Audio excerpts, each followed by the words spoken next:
क्या वास्तविकता में भगवान कृष्ण और भगवान राम इस धरती पर थे? और कई लोग तो ये कहते हैं कि इसके साक्ष्य क्या है, कब थे? देखिए, मुझे ये नहीं समझ में आता कि इस तरीके के व्यर्थ के प्रश्नों का औचित्य क्या है। क्यों आप इस तरीके के प्रश्न पूछते हैं? जिस भी व्यक्ति ने रामचरितमानस पढ़ी है या श्रीमद् भागवत गीता पढ़ी है, उसको इस प्रश्न का जवाब स्वयं से ही मिल जाता है। और वो थे, इस बात का क्या मतलब? वो भगवान है, शाश्वत है। वो थे नहीं, वो है, वो आज भी हैं।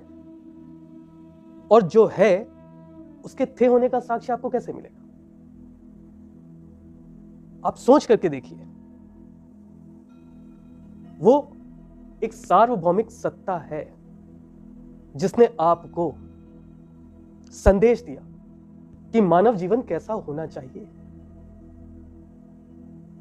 भगवान राम ने हर स्वरूप का, चाहे वो आदर्श पुत्र हो, आदर्श पिता हो, आदर्श राजा हो, आदर्श पति हो, उसने आपको एक संदेश दिया। उस संदेश से मतलब होना चाहिए आपको। इस बात से क्या मतलब है कि वो कब थे?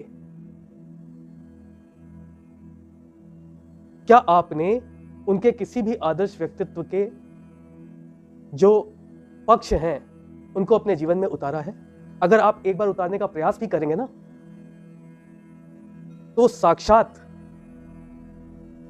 आपको अनुभव होने लगे। भगवान कृष्ण ने जीवन के हर पक्ष में हर समस्या का समाधान आपको दिया है। उस समाधान को अपने व्यक्तित्व में लेकर के आइए ना। और इतना बड़ा व्यक्तित्व, चाहे वो ईश्वर के रूप में भगवान राम का हो या भगवान कृष्ण का हो, किसी का भी हो, ये सब तो समय के परे के व्यक्तित्व है ना। इनको आप समय की सीमा में कैसे बांध सकते हैं? और जिस समय ये थे, आपको मालूम है, अगर आपको इस बात का साक्ष्य मिल जाए ना कि वो उस समय थे, तो फिर आप कहोगे कि इसका क्या साक्ष्य है कि जो आप साक्ष्य दे रहे हैं वो साक्ष्य सत्य है? तो ये तो अंतहीन बहस है ना। सोचना तो आपको यह चाहिए कि आपका मस्तिष्क किस दिशा में चल रहा है। क्या आपका मस्तिष्क इतना कमजोर हो गया है कि आप ईश्वर की सार्वभौमिक सत्ता पर प्रश्न चिन्ह लगा? क्यों उस ईश्वर को समय सीमा में बांध रहे हैं जो समय सीमा के भी परे है? हां, उस ईश्वर की भौतिक अवस्था की एक समय सीमा थी, जिस समय उसने एक भौतिक शरीर को धारण किया, संदेश दिया,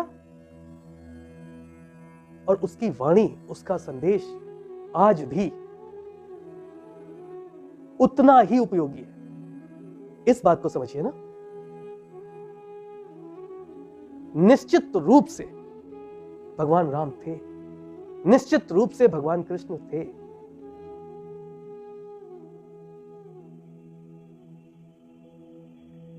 इतिहास की समय सीमा में बांधना, समय की समय सीमा में बांधना, यह व्यर्थ की बात है। यह प्रयास नहीं होना चाहिए। इस तरीके के प्रश्नों को ही नहीं उठना चाहिए। ये प्रश्न व्यर्थ हैं। उस आदर्श को अपने जीवन में उतारिए, अपने जीवन को सार्थक बनाइए। इसी में समाज की, मानवता की और ईश्वरत्व की विजय है। व्यर्थ प्रलाप, इसका कोई अर्थ नहीं है। और जीवन में एक क्षण आता जरूर है जब आप ईश्वर को मानते हैं, जब आपका स्वयं का पुत्र हो तो वो राम जैसा होना चाहिए। जब आप स्वयं समाज में अपने व्यक्तित्व के परीक्षण के लिए निकले तो आपको स्वयं से लगता है कि वो कृष्ण की तरह होना चाहिए। तो जब वो गुण ही अपने आप में सार्वभौमिक है, तो नतमस्तक होकर स्वीकार क्यों नहीं करते? स्वीकार करिए, आदत डालिए, अपने मन के घोड़ों को लगाम दीजिए। इस तरीके के प्रश्न निरर्थक होते हैं।